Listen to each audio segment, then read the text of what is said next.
11 April tahun 1912, Titanic, hari kedua, di lautan. Titanic melaju tenang membelah lautan Atlantik, bagai kota megah terapung. Hari kedua pelayaran membawa angin cerah, dan langit biru membentang luas. Burung camar terbang rendah, dan sinar matahari memantul dari relung geladak yang dipoles sempurna. Di ruang makan kelas 1, yang megah dengan lampu kristal berkilauan, lantai, marmer, dan perak murni terhampar di setiap meja Jack. Dawson duduk di antara pria-pria berdasi kupu-kupu dan wanita bergaun malam yang tampak seperti karya seni hidup. Ia mengenakan setelan pinjaman, jaket hitam, dan dasi putih yang membuatnya terlihat seperti pria dari dunia yang bukan miliknya. Duduk di meja Charles dan Rose, Jack merasa seperti serigala di tengah para bangsawan. Namun senyumnya santai,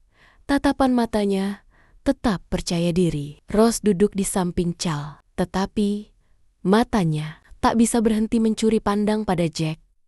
Ada sesuatu dalam diri pria itu, cara dia melihat dunia, cara dia bicara tanpa topeng, dan senyum yang menyiratkan kebebasan. Percakapan di meja mengalir seperti arus sungai yang penuh formalitas tentang saham, properti, dan silsilah keluarga. Jack mendengarkan, lalu dengan santai menyela, "Aku suka udara terbuka, tidur di bawah bintang. Dunia ini terlalu besar untuk dihabiskan di ruang makan mewah." Beberapa tamu tersenyum sopan, beberapa mengerutkan kening. Carl memicingkan mata. "Dan dari mana tepatnya Anda berasal, Tuan Dawson?" tanya Charles, nadanya setengah mengejek. "Dari segala tempat. Hari ini di atas Titanic, besok bisa jadi di jalanan Paris, atau mungkin di atas bukit Montana. Aku tinggal dimanapun hidup membawaku." Ruth meneguk sampanyenya dengan risih. "Bagaimana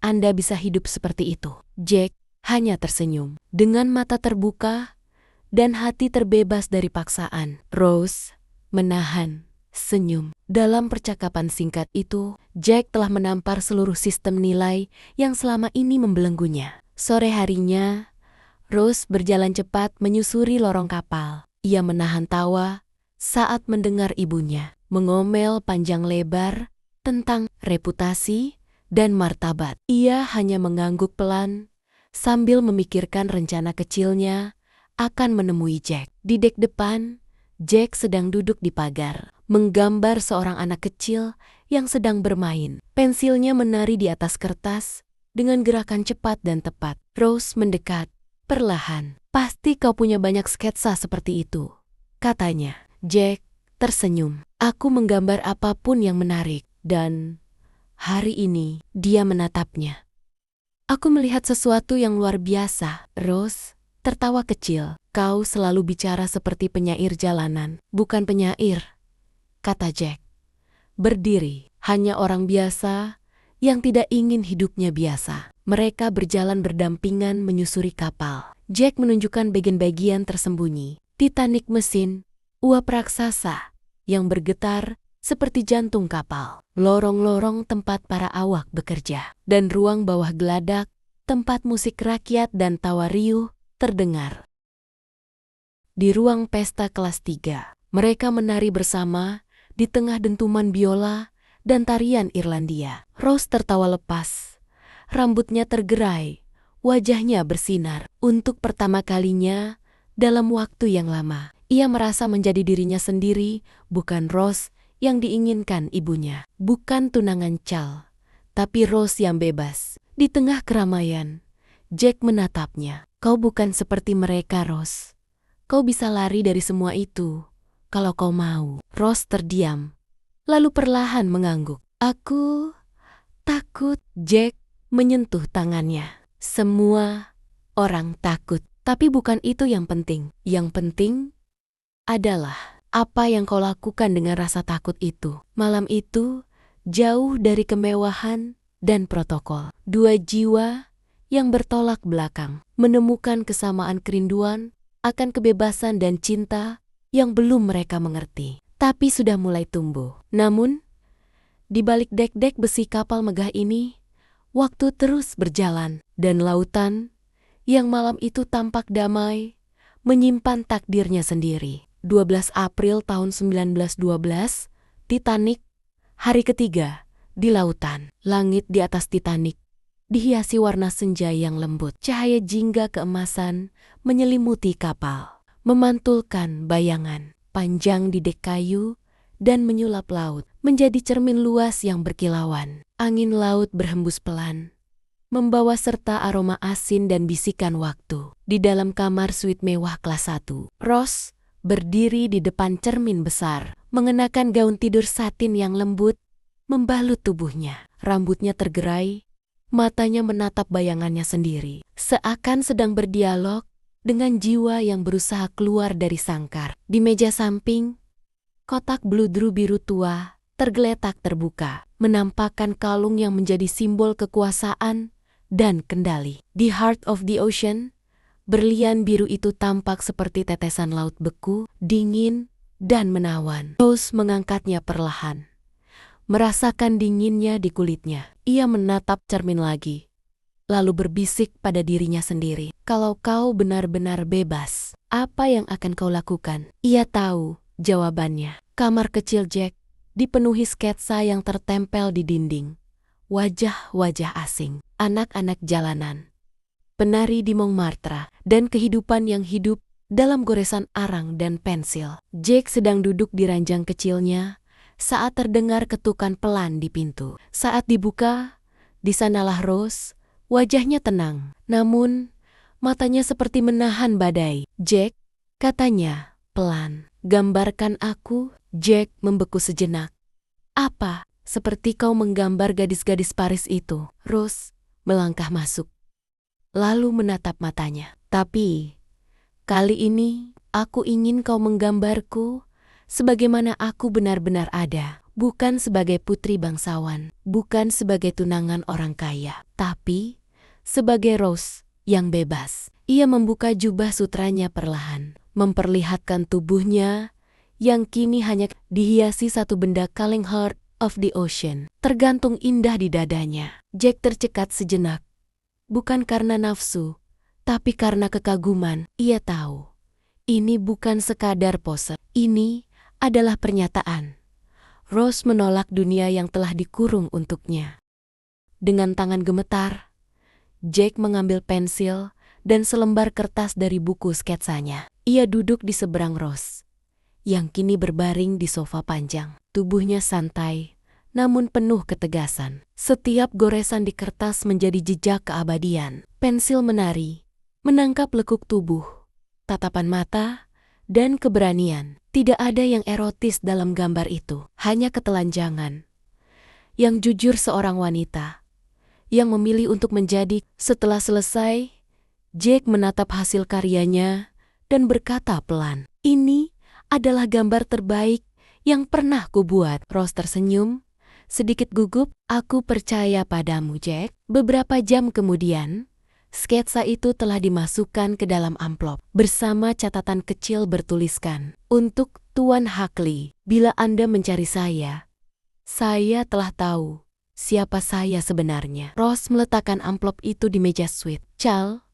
Lalu ia berlari meninggalkan ruangan mewah itu, meninggalkan masa lalu, meninggalkan segalanya. Di lorong sempit dekat ruang mesin, ia bertemu Jack.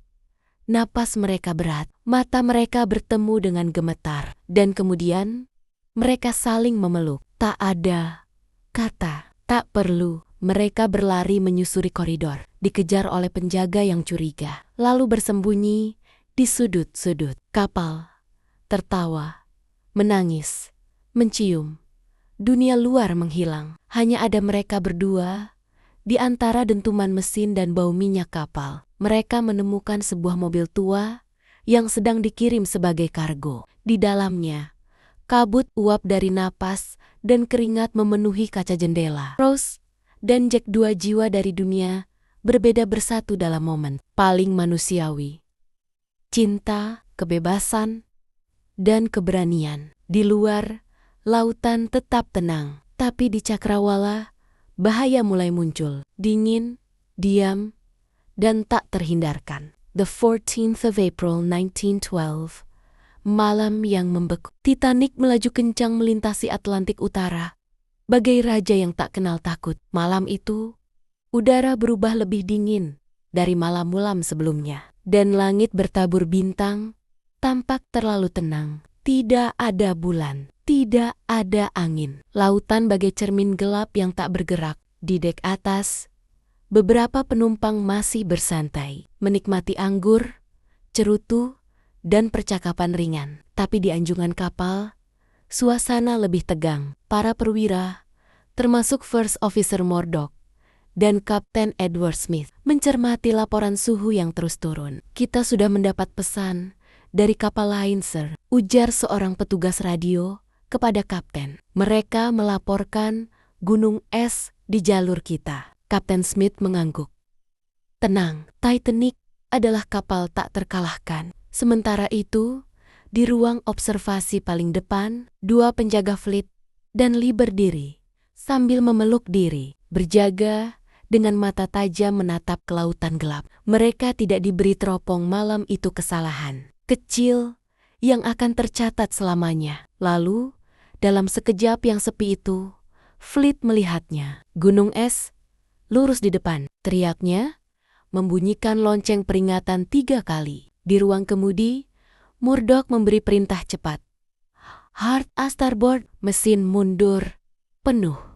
Titanic pun mulai berbelok. Tapi kapal sebesar itu tidak bisa bermanuver cepat. Beberapa detik kemudian, brak! Sisi kanan kapal menggores gunung es raksasa yang menjulang keluar dari kegelapan. Suara besi robek menggelegar, diikuti gemuruh air laut yang masuk ke dalam perut kapal. Getaran terasa di seluruh tubuh Titanic. Di bawah dek, air menyembur deras ke ruang kargo, ruang mesin, dan ruang ketel. Para pekerja di ruang bawah berteriak panik saat air dingin, setajam pisau, mulai melahap semuanya. Di dek bawah, Jack dan Rose tengah tertawa kecil, masih kelelahan setelah melarikan diri dan menghabiskan malam mereka bersama. Tiba-tiba mereka merasakan guncangan. "Apa itu?" tanya Rose, memegang dinding. Jack menyipitkan mata. "Entah, seperti kapal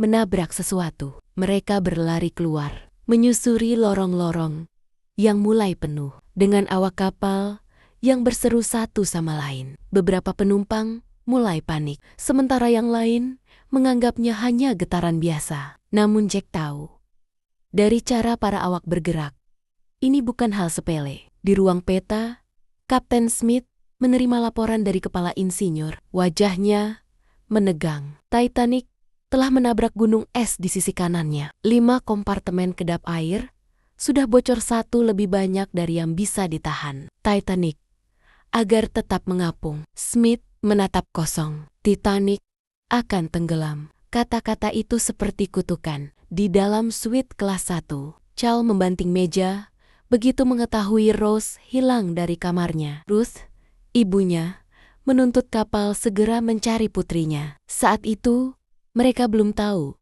bahwa ancaman terbesar bukanlah skandal, melainkan air laut yang perlahan naik. Jack dan Rose, yang kini telah kembali ke dek atas, mulai menyadari kekacauan yang terjadi. Awak kapal mengeluarkan pelampung. Perintah evakuasi belum resmi diumumkan, tapi bisik-bisik mulai menyebar. Jack, Rose menatapnya dengan mata cemas. "Ini serius bukan?" Jack mengangguk pelan. "Kita harus tetap bersama, apapun yang terjadi." Di ruang ballroom, kuartet gesek terus bermain lagu-lagu lembut yang berusaha meredam kepanikan yang mulai tumbuh.